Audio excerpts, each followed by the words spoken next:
आज या ठिकाणी आगामी सण उत्सव अनुषंगाने पूर्ण कल्याण ड्रोन आणि सर्व फुलटेशनच्या माध्यमातून आज दुर्गाटी चौक ते दूध बाजार त्यानंतर लाल चौकी पारनाका असा पूर्णपणे हा रूट मार्च काढण्यात आला होता। या रूट मार्च मध्ये आमच्या कल्याण परिमंडळामध्ये सगळे फुलटेशन अधिकारी कर्मचारी सहभागी झाले होते।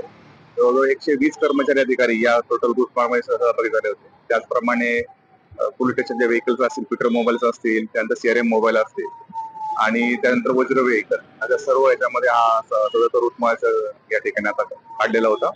आगामी सण उत्सवाच्या अनुषंगाने पोलीस व प्रशासनाची पूर्णपणे तयारी झालेली आहे आणि त्याबद्दलची तयारीचा पूर्व आढावा करण्याकरता आता हा रूट मार्च होता।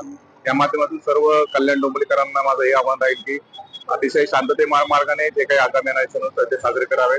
कोणत्याही दरम्यानच्या त्या ठिकाणी भावना दुखू नयेत आणि कोणताही आक्षेपार्ह विधान की आक्षेपार्ह पोस्ट हे सोशल माध्यमावरती कुणीही प्रसारित करू नये अशी सगळ्यांना त्या ठिकाणी आव्हान असेल आणि सर्वांना आगामी सण उत्सवाच्या अनुषंगाने सगळ्यांना शुभेच्छा।